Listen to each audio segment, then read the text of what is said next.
आपण आज पाहणार आहोत गर्भधारणेपूर्वी कोणता संस्कार करायचा असतो।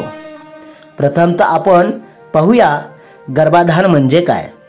याच संस्काराला आधान क्रिया असेही म्हणतात। गर्भधारणेपूर्वी करावयाचे संस्कार म्हणजे गर्भाधान आधान संस्कार होय। गर्भधारणेसाठी शरीराची व मनाची तयारी करण्यासाठी हा संस्कार असतो। जसे चांगले पीक येण्यासाठी चांगल्या भूमीची वातावरणाची गरज असते, अगदी त्याचप्रमाणे गर्भसंस्कारही महत्त्वाचा आहे। आपले आरोग्य शारीरिक मानसिक आध्यात्मिक दृष्ट्या सदृढ व सुयोग निर्माण व्हावी, तसेच सारी शक्ती साऱ्या कला सारे सौंदर्य सारे चैतन्य सारा आनंद सारे ज्ञान त्याच्या ठायी यावेत, यासाठी मनावर संस्कार करण्याची आवश्यकता असते। तो संस्कार शास्त्रशुद्ध रीतीने व्हावा याची काळजी घेण्यात येते। संस्कारातील प्रत्येक कृती शास्त्रशुद्ध रीतीने करण्यात येईल याची दक्षता घेण्यात येते। हे संस्कार नियमपूर्वक मंत्रपूर्वक मांगल्यपूर्ण व्हावेत, एवढेच नव्हे तर समंत्र व्हावेत याचीही भान राखली जाते। पुढील पिढी सुसंस्कारित व्हावी म्हणून प्रत्येक संस्कार काळजीपूर्वक करण्याची दक्षता घ्यावी। प्रत्येक जीव जन्माला येताना मागील अनेक जन्माच्या कर्माचे ओझे बरोबर घेऊनच येत असतो। गत जन्मातील चांगल्या कर्मांचे फळ म्हणून हा मानव जन्म मिळतो, हेही तितकेच खरे आहे। पण मागील जन्माचे सर्व कर्म पुसले जात नाहीत। तसेच प्रत्येक जन्मापासून ते कर्म त्या जीवाबरोबर प्रवास करीतच असतात। गर्भ अवस्थेत देखील कर्मभोग सुरूच असतो, त्यातून दुःखाचे निवारण होऊ तसेच प्रत्येक जन्मापासून ते कर्म त्या जीवाबरोबर प्रवास करीतच असतात। गर्भ अवस्थेत देखील कर्मभोग सुरूच असतो, त्यातून दुःखाचे निवारण होऊन चांगले सुसंस्कारित मनुष्य जन्म घ्यावा म्हणून गर्भावर संस्कार करणे अत्यंत गरजेचे आहे। तेव्हा या अवस्थेतच चांगल्या संस्काराची पेरणी केली तर येणारी पिढी सुसंस्कारित होईल। गर्भावर होणाऱ्या संस्कारांचे अनेक उत्कृष्ट उदाहरणे आहेत। गर्भ हा 9 महिन्यापर्यंत सतत आईच्या उदरात म्हणजे गर्भात अगदी निकट असतो। तोही जीव असतो, त्यालाही भूक लागते झोप लागते, त्याच्या सर्व संवेदना जागृत असतात। या काळातीलच आईचे विचार आचरण महत्त्वाचे असतात। या काळात जर ती भडक शृंगार करून हिंसात्मक क्रोध उत्पन्न करणारे चित्रपट पाहू लागली किंवा तसा विचार करू लागली तरी तिच्या गर्भावर निश्चितच वाईट परिणाम होईल। याच काळात गर्भावर होणारे चांगले संस्कार पुढे दृढ होतात, म्हणून यावेळी गर्भिणीचे विचार आचार भाव भावना आचरण महत्त्वाचे असते। तिच्या आचार विचारांचे संवेदनांचे पडसाद त्या गर्भावर उमटतात। या काळात गर्भिणीने देव दर्शन स्तोत्र जाप्य चांगल्या विचाराचे चिंतन करून मनाची प्रसन्नता सतत टिकवणे आवश्यक आहे।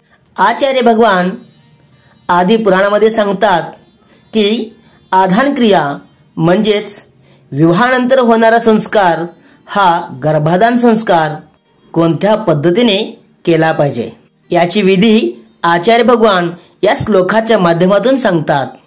आधानम नाम गर्भाद संस्कार मंत्रपूर्वकः पत्नी ऋतुमतीं स्नातां परस्कृत अरद्विजाः तत्रार्चन विधो चक्रत्रयं छत्रत्रयवितं जीनार्चामविता संस्थाप्य समं पुरा अग्निभिस्त्रिभिः।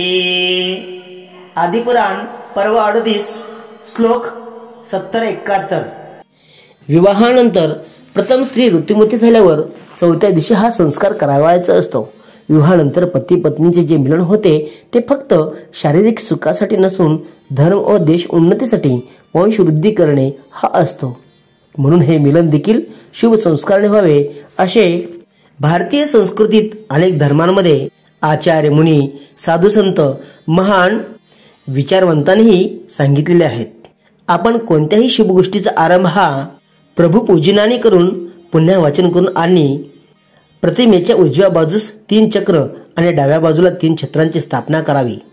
या भगवंतांच्या समोर दक्षिण अग्नी, ग्राहपत अग्नी आणि आहुनीय अग्नीची स्थापना करून हवनविधी करून घ्यावी। हवनविधी झाल्यानंतर पती पत्नींच्या दोघांच्या हातामध्ये तांबूल आदी देऊन पुन्हा वाचन करावे। पुन्हा वाचन झाल्यानंतर पिवळ्या अक्षता घेऊन बीज मंत्र म्हणत त्या दोघांच्या मस्तकावरती पिवळ्या अक्षता क्षेपण कराव्यात। या बीज मंत्रांचाही सारांश असाच आहे, सज्जाती भागी भव।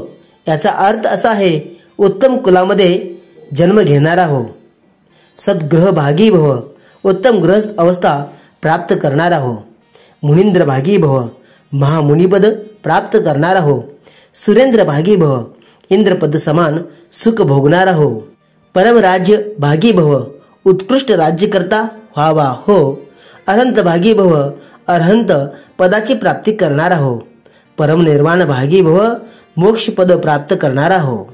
ही संपूर्ण विधी झाल्यानंतर या पती पत्नीनेही अशी प्रार्थना करायची आहे की आमच्या या दोघांच्या सहयोगाने जे मूल जन्माला येणार आहे ते मूल देश, राष्ट्र, धर्म, कुल या सर्वांचा हित करून विजय पताका फडकून तो सुद्धा निर्वाण पदाची प्राप्ती करणारा हो। हीच भावना या नव दाम्पत्यानेही करायची आहे। ही संपूर्ण विधी झाल्यानंतर गृहस्थ आचार्याने त्यांना हातामध्ये तांबूल आदी घेऊन आशीर्वाद मंत्र म्हणून आशीर्वाद द्यायचा आहे। विशेष करून यावेळेस अष्टपुत्र वती भव, तुला अनेक मुला मुलींची तुझ्या गर्भातून उत्पत्ती होऊ दे असा शुभ आशीर्वाद द्यायचा आहे।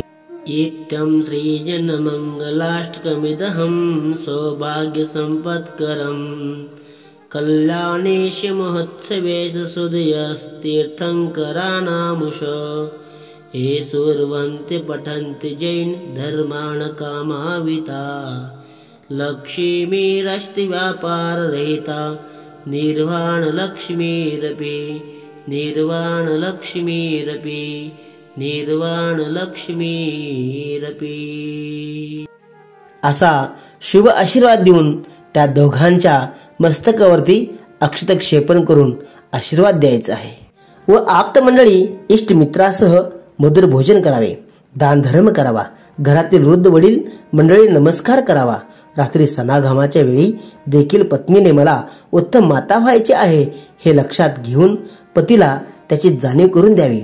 वंशवृद्धी किंवा कुलवृद्धी हेच ध्येय मानावे।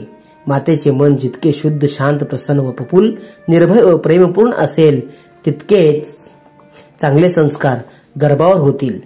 गर्भाची वाढ हळूहळू होते, म्हणून दररोज देव पूजन, शांतिपाठ, भक्तांबर स्तोत्र, मेरी भावना, नमोकार, महामंत्र, जप, ध्यान आणि गर्भावर सतत संस्कार केले पाहिजे।